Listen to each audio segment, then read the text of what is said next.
और बीजेपी के पास राम मंदिर के बाद अब कोई मुद्दा नहीं बचा है, इसलिए उन्होंने ज्ञानवापी मस्जिद को उन्होंने मुद्दा बनाया। आखिर क्या इस देश में हिंदू मुसलमान की एकता और सिख ईसाई की एकता को खंडित करने के लिए भारतीय जनता पार्टी ने इस देश के लोकतंत्र का खात्मा किया है?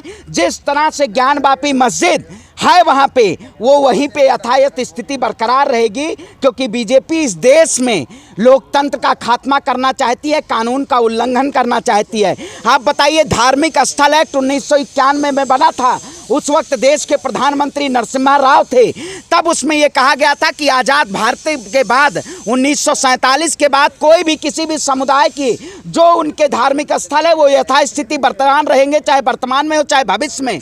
लेकिन उसके याचिका दायर करने के बाद और एक ऐसे प्रोपेगेंडा फैलाए जाना कि वहाँ से शिवलिंग निकलना या फव्वारा निकलना, जिस तरह से एक देश में और मीडिया के जरिए और उत्तर प्रदेश के उप मुख्यमंत्री का एक ट्वीट आना कि शिव ही सत्य है, और उसके बाद गोदी मीडिया उस पर नाच करने लगती है, क्या ये देश के लोकतंत्र के लिए खतरनाक नहीं है? भारतीय जनता पार्टी ये सीधे तौर पे देश के लोकतंत्र के लिए खतरा बनती जा रही है। और इस सरकार से सवाल पूछना जरूरी है, क्योंकि इन्होंने काशी के गंगा जमुनी तहजीब को शर्मसार करने का काम किया है। जिस तरह से आज देश में मंदिर और मस्जिद के नाम पे, अजान और हिजाब के नाम पे देश को तोड़ने का काम किया जा रहा है, ये कहीं ना कहीं देश के लिए बहुत खतरनाक है। आपके हिसाब से वो शिवलिंग है और दूसरा मजहब कह रहा है कि वो फव्वारा है, आप क्या मानते हैं? देखिए, जिस तरह से इस सरकार ने, जब आपने राम मंदिर का फैसला देखा होगा, राम मंदिर का फैसला जब सुप्रीम कोर्ट के द्वारा आया, उस वक्त मोहन भागवत का एक बयान आया था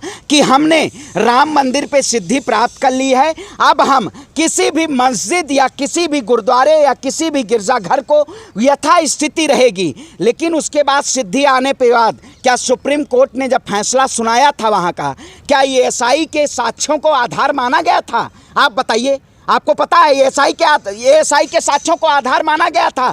तो मैं कैसे कह सकता हूं कि जब ज्ञानवापी मस्जिद का मुद्दा उठाया जाएगा और सुप्रीम कोर्ट में जाएगा तो एएसआई के साक्ष्यों को का मुद्दा बनाया जाएगा? बयान दिया है तो क्या मोहन भागवत ने मांग उठाया है? ज्ञानवापी मस्जिद या जामा मस्जिद हो या चाहे कुतुब मीनार हो, आखिर आप बताइए, विचारधारा सरकार किसकी है?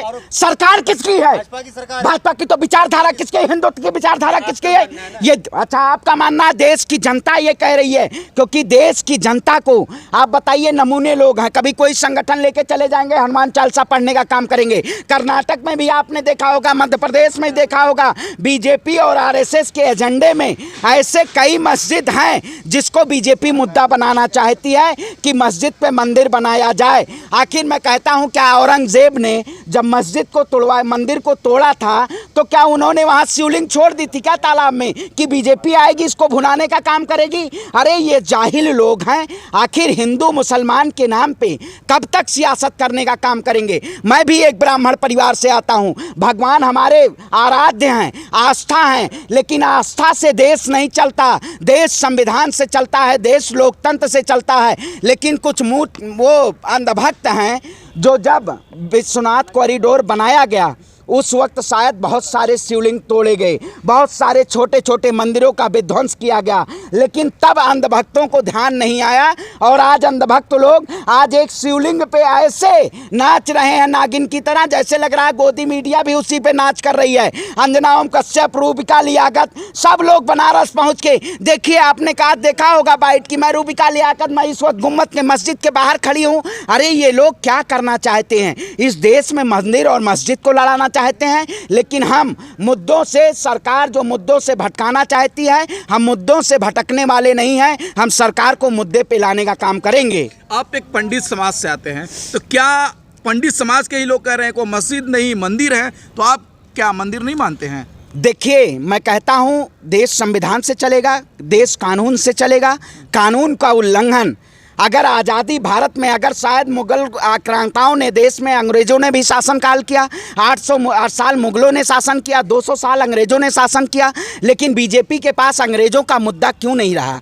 बीजेपी से ये सवाल है कि जिस तरह से बीजेपी ने अंग्रेज़ों को मुद्दा न बनाते हुए मुसलमान को मुद्दा बनाया, आखिर अगर बीजेपी के लिए अगर इस देश में मुसलमान नहीं होता तो बीजेपी की सियासत चमकती नहीं। इस देश में रोजी और रोटी उनका जो नेता है, जो उस पर धार्मिक मुद्दों पे सेकने का काम कर रहे हैं, वो शायद आज बीजेपी सत्ता में नहीं होती। ये सीधे तौर पे केवल मुसलमानों को मैं कहता हूँ, आज देखिए वो गुरुद्वारे कितने हैं, क्या कल कोई जाइए PIL कर दीजिए कि गुरुद्वारों के नीचे मंदिर था। आप गुरुद्वारा इतने लोगों को अनाज देता है, रोटी भूखे को भोजन देता है, वो मानव को धर्म मानते हैं। मैं कहता हूँ हमारे 12 ज्योतिर्लिंग हैं, उस ज्योतिर्लिंगों में एक विश्वास ज्योतिर्लिंग आता है, लेकिन मैं कितने लोग भारतीय जनता पार्टी के लोग केदारनाथ या सोमनाथ में कितने लोग लंगर चलवाने का काम करते हैं।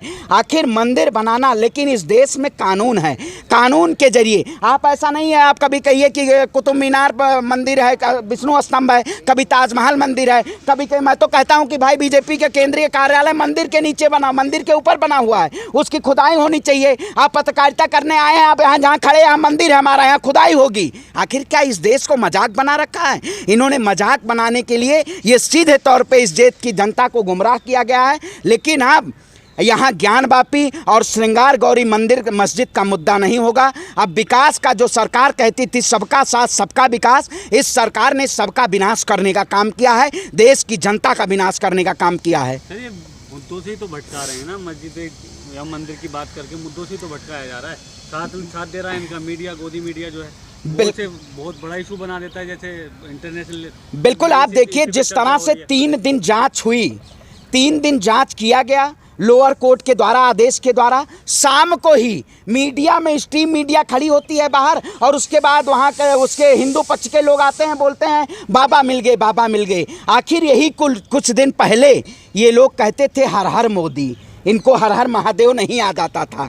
लेकिन आज जब ध्रुवीकरण की बात आ गई, तब शायद ये जो सत्ता के नाम पे, ये धर्म के नाम पे जो व्यापार चला रहे हैं, इनको हर हर महादेव याद आ गया। हमारे लिए भगवान राम कण कण में हैं, हमारे लिए भगवान शंकर कण कण में हैं। इन्होंने सभी भगवान को एक व्यापार की तरह बनाने का काम किया। चाहे कृष्ण की बात करिए, चाहे राम की बात करिए, चाहे परशुराम की बात करिए, चाहे विष्णु की बात करिए, चाहे ब्रह्मा की बात करिए, चाहे महेश की बात करिए, इस सरकार ने सभी को अपना व्यापार बनाया है। हर जगह मस्जिद की बात। आखिर इस देश में जब उत्तर प्रदेश में चुनाव था तो कर्नाटक का हिजाब का मुद्दा बहुत तेजी से भुनाया गया। अब हिजाब मुद्दा नहीं रह गया, कुछ दिन बाद मुर्गा भी मुद्दा आ जाएगा, क्योंकि 5 बजे मुर्गा नहीं बोलेगा देश के प्रधानमंत्री जी, मुर्गे से उनको नींद खुल जाती है। क्योंकि आप बताइए क्या करना चाहते हैं? क्या मुसलमान इस देश में अंतर्राष्ट्रीय लेवल पे जिस तरह से हमारे हिंदू समाज को बदनाम किया जा रहा है, ये पूरी तरीके से अंतर्राष्ट्रीय लेवल पे मानव हनन किया जा रहा है। मैं तो कहता हूं मुस्लिम पैरोकारों से आप सुप्रीम कोर्ट जाना बंद कर दीजिए। अगर ये सुप्रीम कोर्ट एक तरफा फैसला सुनाएगा तो अंतर्राष्ट्रीय लेवल पे भारत के प्रधानमंत्री की थोथू होनी तय है, क्योंकि भारत प्रदेश प्रधानमंत्री सांप्रदायिक मुद्दों पे नहीं बोलना चाहते हैं, ये देश में ध्रुवीकरण करना चाहते हैं। जब मुद्दा यहाँ ज्ञानवापी मस्जिद का जब वो ASI के द्वारा जब वीडियोग्राफी कंप्लीट होगी तो देश के प्रधानमंत्री नेपाल चले जाएंगे, देश में महंगाई की बात होगी तो यूक्रेन चले जाएंगे। आखिर देश के प्रधानमंत्री इस देश की जनता के लिए कब बोलने का काम करेंगे? मैं कहता हूं इस देश में शिक्षा, स्वास्थ्य, रोजगार होना चाहिए, लेकिन आज हिजाब, अजान, हनुमान चालीसा और मस्जिद मुद्दा बनाया जा रहा है। ये सीधे तौर पे कहीं ना कहीं आने वाले जो हमारे नस्लें हैं, एक हिंदू और मुसलमान के बीच में एक ऐसी खाई तैयार की जा रही है कि लोग आपस में लड़के और कट के मरने का काम करेंगे। ये सरकार गृह युद्ध कराना चाहती है इस देश में। आप एक हिंदू समाज से आते हैं, ब्राह्मण समाज से आते हैं, आपके नज़र में ज्ञानवापी मस्जिद में मंदिर बनना चाहिए या मस्जिद रहने देना चाहिए? देखिए, कानून के हिसाब से जो यथास्थिति है उनकी आराध्य है। अगर वहाँ मस्जिद ज्ञानवापी मस्जिद है तो मस्जिद ही रहेगा, क्योंकि कानून कहता है। अगर भारतीय जनता पार्टी इस देश के कानून को नहीं मानती, इस देश में लोकतंत्र को नहीं मानती, तो शायद ये औरंगजेब से भी ज़्यादा खतरनाक ये बीजेपी सरकार है, हमारे देश के प्रधानमंत्री हैं। क्योंकि देश के प्रधानमंत्री अगर इस देश के लिए, इस देश के लोकतंत्र को बचाने के लिए अगर वो शायद सत्ता में बैठे होंगे तो आज बेसिक मुद्दों की बात होनी चाहिए थी, आज महंगाई की बात होनी चाहिए थी, आज शिक्षा की बात होनी चाहिए। लेकिन इस सरकार ने अजान और मंदिर और मस्जिद के नाम पे इस देश की जनता को ध्रुवीकरण करने का काम किया है। मैं कहता हूं जब तक भारतीय जनता पार्टी इस देश की सत्ता में रहेगी तब तक इस देश में नफरत फैलाने का काम किया जाएगा। अगर जब हम बीजेपी सरकार को जब सत्ता से बेदखल कर देंगे, इस देश में अमन और चैन, वही भारत की एकता, अखंडता और संप्रभुता को प्रतीक, जिस तरह से हम हिंदू, मुस्लिम, सिख, ईसाई, गैर नहीं सब भाई भाई, वही नारा हमारा फिर से बुलंद बुलंद होगा, क्योंकि भारतीय जनता पार्टी आज उस नारे को शर्मसार करना चाहती है। ये सावरकर को मानने वाले लोग, गोडसे को मानने वाले लोग ये देश में नफरत फैलाना चाहते हैं, और जो लोग नफरत फैलाएंगे हम उनके खिलाफ आवाज़ बुलंद करने का काम करेंगे।